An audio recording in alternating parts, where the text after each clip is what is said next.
joining us. Today we are doing Work the System, or we're going over chapters, was it 19 and 20 or 21, 20 and 21? 20 and 21. It was a pretty quick read. 20 and 21. It was definitely a pretty quick read, although this person had to catch up from last week, so it wasn't quite so quick. That's okay. Awesome. The floor is yours, my friend. Awesome.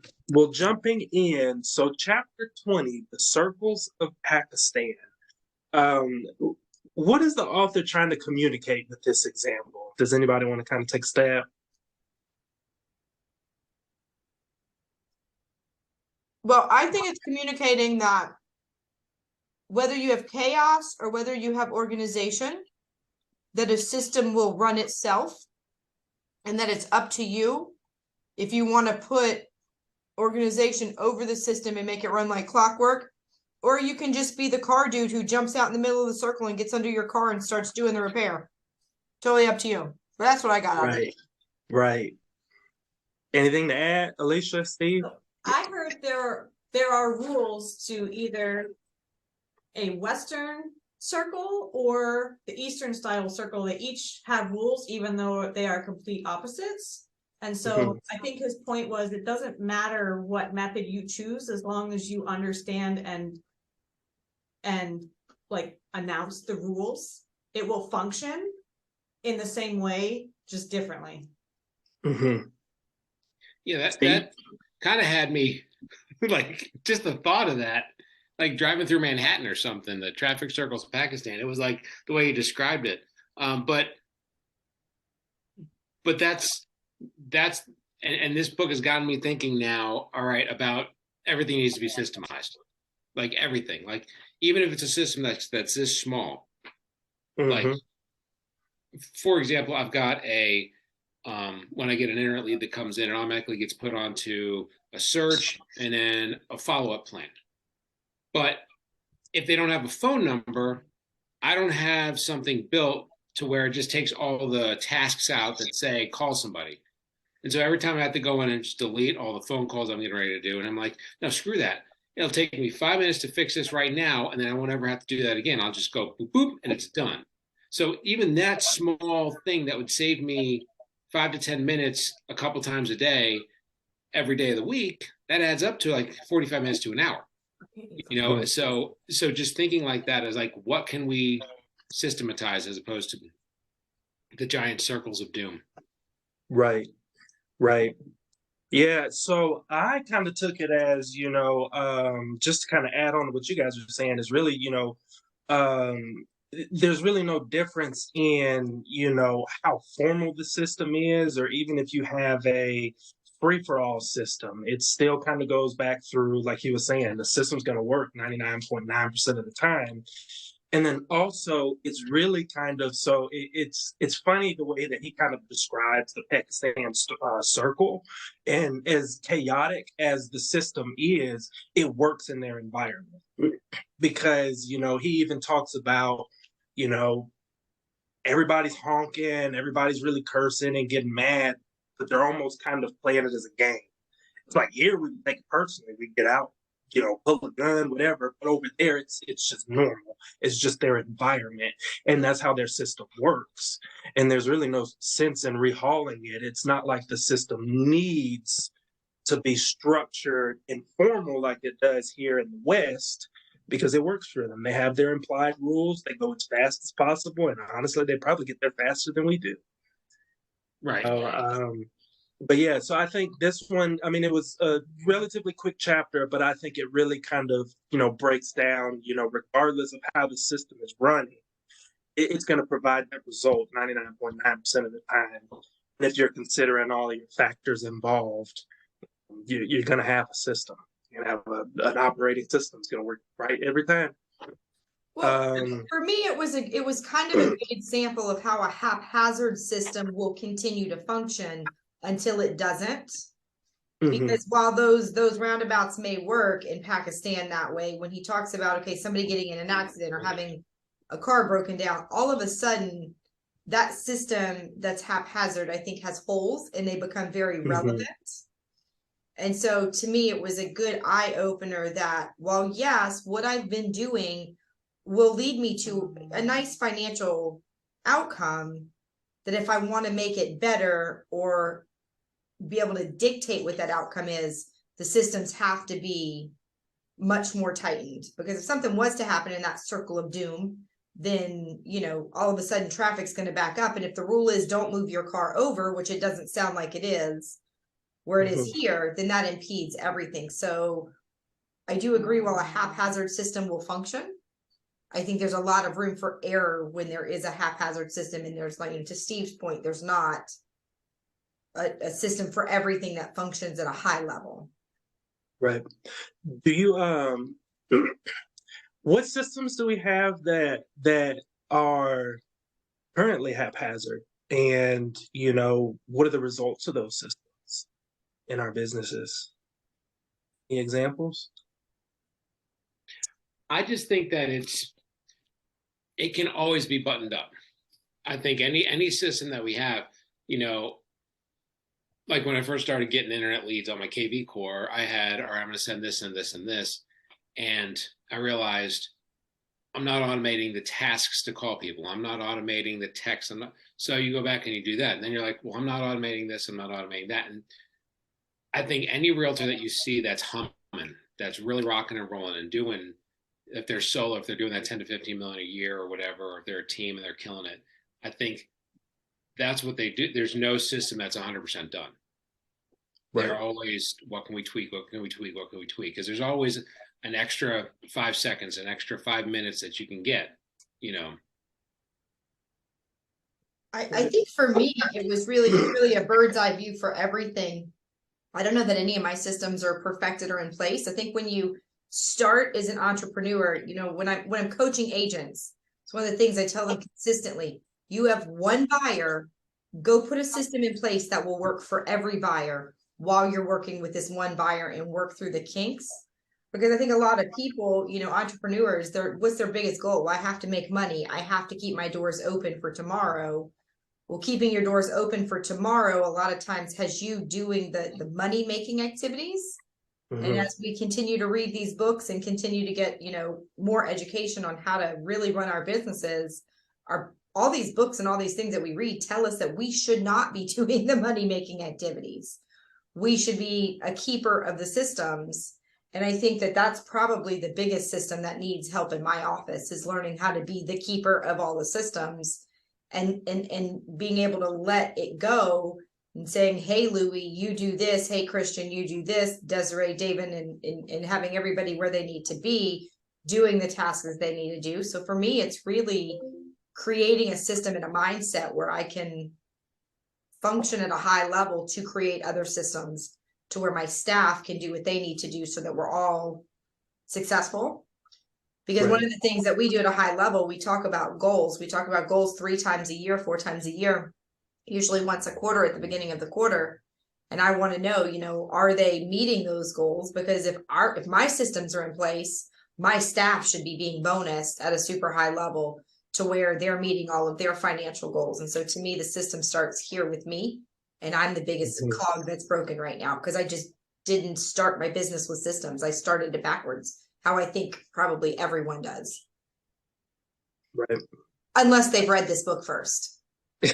It's probably uncommon, but I'm sure it happens. Right. Well, the danger that you have with that is you'll get a C personality who builds the living crap out of systems and never gets the ball rolling on building the business. You know, mm-hmm. So it's almost like you need to be the D, go out and get the thing going. Then you're like, crap, now I've got to fix it. Whereas if you build the systems first, you may never launch. So that's the one danger about that, you know. Right. So that's why I haven't analysis paralysis. That's why I haven't said anything yet. So as we're talking about the book and the chaotic roundabout, is like when he was talking about it, I was thinking about like, I actually want to try it, because like I'm a person of rules, and so I like our Western way, but the way he described it, I wanted to get in there and try it. I wanted to see And I know women aren't allowed to drive, but I wanted to see how my manliness would get through the roundabout. Like I wanted to try it. So as we're talking through it, I think that my takeaway from that, and maybe from the whole book, is that as long as I keep putting things in and getting things out, then I'll still be working toward making money. But as I see the broken down car or the person without a turn signal or whatever, then I can focus on like, okay, that part's not working, but this is still coming out and this is not working. So I think that's going to be my takeaway. Is I'm at a weird point of like, Laura does always say, make a system, make a system, make a system. And like from the beginning, you don't really know what all those steps would be or what that would entail exactly, because you haven't seen the end yet.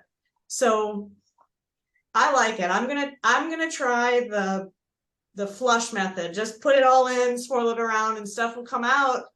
And then I will fine tune as I see broken down pieces and blah, blah, blah, blah. Because right now I'm on overwhelm with tasks, and now I have to stop my tasks to do the systems, and like, I'm frustrated. So I'm gonna try it. I'm gonna try it. She's moving into extrovert territory is what I hear. So one of my favorite stories is Dan Beer. I don't know if you heard them talk about this. They came up, and I don't know if I shared this or not. They came up with a contest, right? Or they came up with this program, and he talked about it on a radio show, or he talked about it in a commercial, or whatever, and didn't tell any of his people. He said, we're starting this program where like we give you whatever, blah, blah, blah. And somebody called about it, and his people said, what are we going to do? We don't have this built. He's like, well, then build it. He's like, but his thought process is just throw it out there. We'll figure it out on the fly. He said, but the other problem is if you spend all your time building this program, it may not work. Nobody may want it, and you wasted all that time.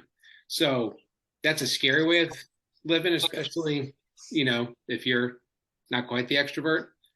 But I'm learning to do that. Just throw it out there and you'll fix it on the fly, Well, that's why this is a good team, right? Right. There's a happy medium between the two, because while we were videoing today, she's like checking the background. I'm like, just fucking record. Yeah, she's like, I want to get fun. I'm like, okay, but let's have like, can you at least put some green in it? Like, just stand there instead of there. And she's like, but I'm like, I know, but the green and Mazzy and so we got it done though. We did. Good. The two of us, we got it done. I So wouldn't say we actually. That's it. no, we Yeah, were keep not shipping. fighting. No, we were not fighting at all. We get along very well. We smile while we fight. Yes. So, Our system. transitioning into chapter 21. So one of the first things he says in this chapter is follow your heart, but take your brain along. What does it mean to you guys? That's going to be a saying that I tell every one of my buyers from here moving forward. To me, I think that's the happy medium, right? That's the not getting stuck in the high D where you jump, not getting stuck in the high I where you plan too much. I think that's coming to a happy medium of where do you move forward and not get stifled, but also have the ability to stop and focus on the holes in your bucket. Right. Right. Right.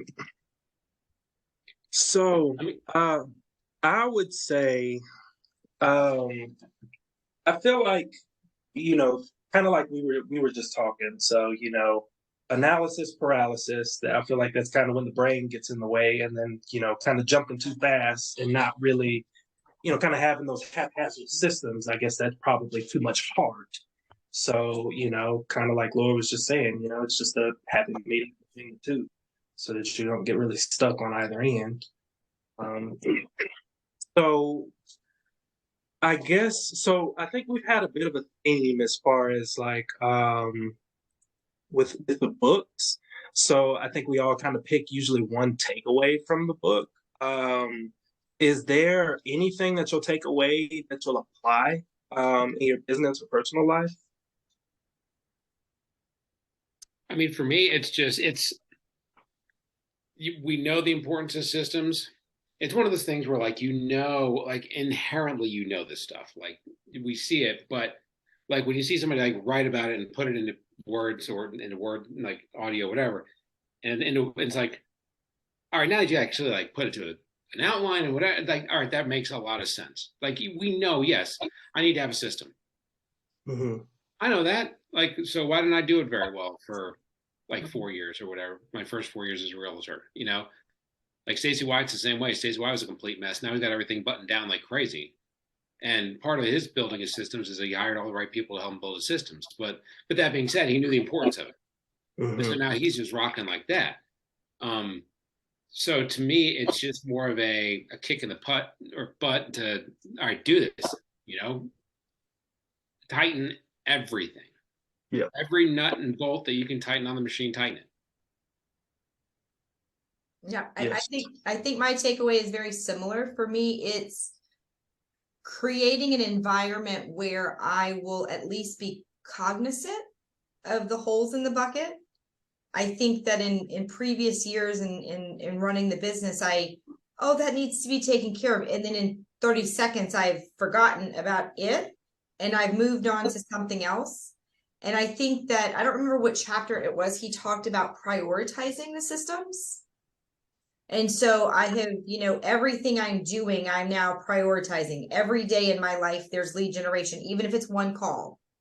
Now there's a system where I sit down, I write my schedule, and I build in that lead generation time in there. As far as my social media goes, I have honed in on 4 things that Christian must post every day. Some of it is my, my responsibility to get him content, which started yesterday. I'll do it again today.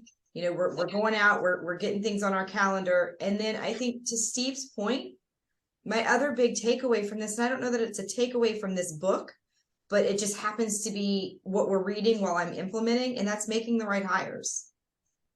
I think that's huge. I think the team I had before was okay. I think the team that I have now is amazing.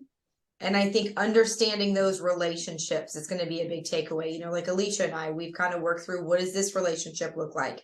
Here's what it looks like today. And I don't think either of us have a lot of expectations on what tomorrow brings. I think we both have goals, and then we're both okay to see how can we help each other? How can we cross paths? And will it stay a connection, or will it just stay a friendship where we continue to grow 2 separate businesses together? Right. So it's just being cognizant, I think, is my biggest takeaway on what do I need? Who do I need to hire? And what system do I need to stop and work on? And how do I prioritize that? Because at the end of the day, it all has to be done. What's the best path to make it happen? Right. Good. Alicia? I'm sorry, just a real quick piggyback on what you said, Laura. Just real quick. He talked about hiring. He talked about the importance of hiring somebody correctly. You know what I mean? He talked about it's more of a pain in the ass to hire the wrong person, have to deal with the headache of that. It was where if you interview 500 times and realize that they're the wrong person, don't hire them. Don't hire them because you've got a feeling. I think, what did he say? He said, if you have a feeling about somebody, use that to disqualify. Don't use that to qualify. We don't use feelings to qualify and hire people. They gotta earn the job. Because if you have to fire, then it's a big giant pain in the butt. Exactly. I'm sorry. And I'll shut up now. Alicia, anything to add? So my takeaway, I think, is that I have to have more people around me. Even though when I set out, it's right, you run your own business, but for me, listening and processing it is that even if I am an entrepreneur or a solo entrepreneur or, a single agent, I still have to have my systems in order. And for me right now, those systems are all of the mom jobs. And so I have to get my employees or my team, which is the family, on board so that I can do the other tasks that are equally important so we can eat. So if they don't understand that and they're not on board with eating, good luck, I know. Then the ship is gonna sink. So that's my big takeaway, is I had a small light bulb because you can say it until you're blue in the face, but we have to implement a system to get them all on the same page so that I can focus on the other things that they can't particularly handle, which is making money. So that's my takeaway. I need to I do need to blend the systems in business and systems in my personal life, and I love that. I don't know that I'm two different people at home and at work, but I am highly structured and organized and do it right now. And so I just have to get my team on board with that so we can function at a higher level. And that in turn would grow the business.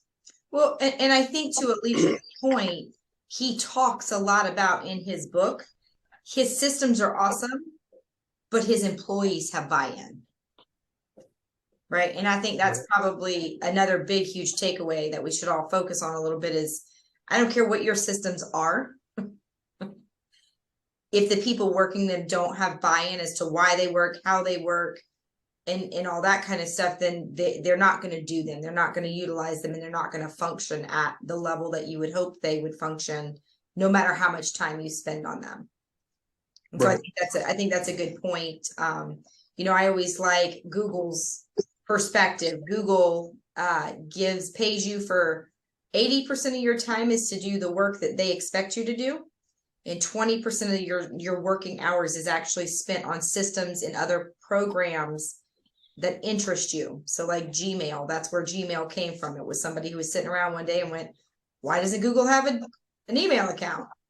And there was the birth of Gmail. It was another employee sitting around that was like, oh, it's like MLK Day or something. And thought, oh, let's make Google look really cool or be interactive for this holiday. And so I think that when you have buy-in from your staff, your team, and the people that are in your life, I think that makes those easier and function at a higher level as well. So I'm glad to hear all of you guys' responses, because really what I'm hearing is that you guys get it. You guys are really kind of capturing that system mindset. And I mean, this last chapter, I mean, it's really short, but it's, you know, kind of taking that system mindset and taking that system improvement as a way of life.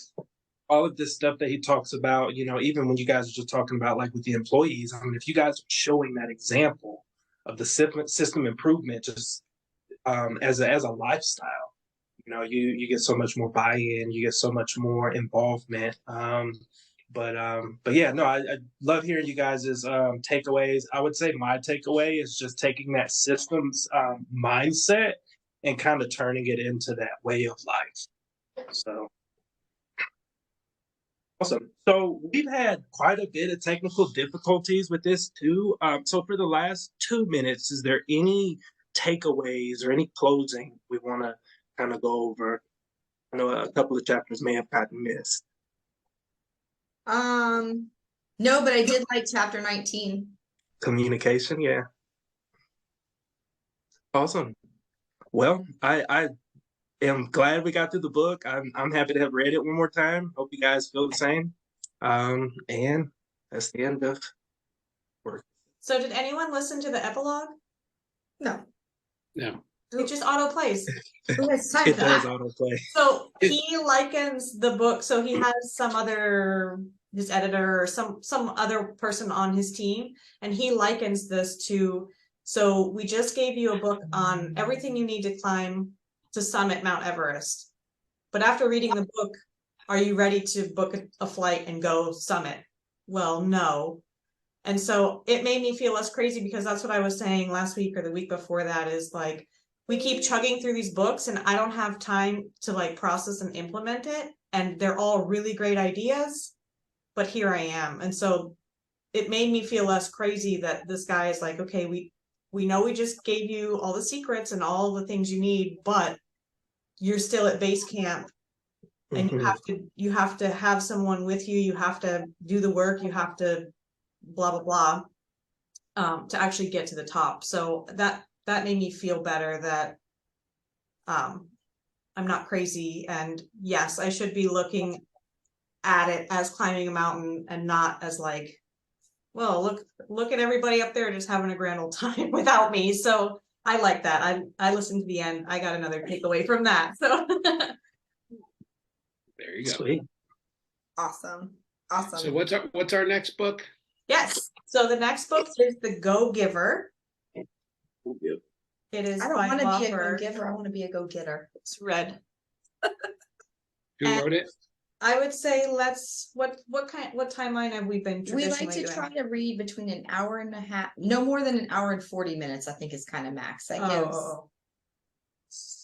Okay, well, it's a small book, Okay, so 2 weeks or 3 weeks? You want me to chunk it? let's just chunk it. We usually chunk it in sections and we'll see. So let's see here. Well, let's just do 1 through 7 then. We have enough time to talk 1 through 7. Yeah, I think so. Let's- That's the danger of. It's a story, more of a story. do you want- Is it how many the chapters are there? expanded edition? You said it's red? Yes, Why don't we do 5 chapters? That'll give us 3 weeks. yeah, okay. And that'll be 5, 5, and 4 chapters to discuss. And maybe we'll all read the interlog or whatever the hell she just talked about. Epilogue? The Epilogue, interlog, whatever Is it- log we're supposed to read, we will read. Is it Bob Berg and Yes. John Mann? Okay. So chapters Yes. 1 through 5. Same time, same place next week. Be there, be square. You gonna be on my thing later, Laura, about ChatGPT? You gonna go check that out? I want to check it out, but I'm going to see Carrie Underwood tonight. What time are you starting? 4:00. Yeah, see, I think I'll already be in the car. Are you I will- recording it and can I watch it later? I will record it and post the recording. Yes. And please get Especially on for you. Stacy Wyatt's ass to post the recording of the script battle. Okay, I'll get on his ass. Thank Yes, you. ma'am. Stacy, if you watch this, all 4 of us are on your ass. Steve and I are just more vocal about it, maybe just me. No, it's you. If there's anybody in this group, that's the more vocal one, ma'am. No, it ain't her. It's definitely Laura. Good try. All right. It's okay. Enjoy your tacos. Oh yeah, enjoy your Me, tacos. me and my spoiled self. My husband started bringing in the toppings. Oh, that's amazing. So all you had to do was ask. I didn't even ask. It just shows up at my house. That's how my life is. That's some kind of system you got set up. Right. And, Look, Craig and heard with it. that, scene. He didn't bring me Okay. salsa. I'm still pissed. Damn it. LOL. All Bye, right. y'all. See y'all next week.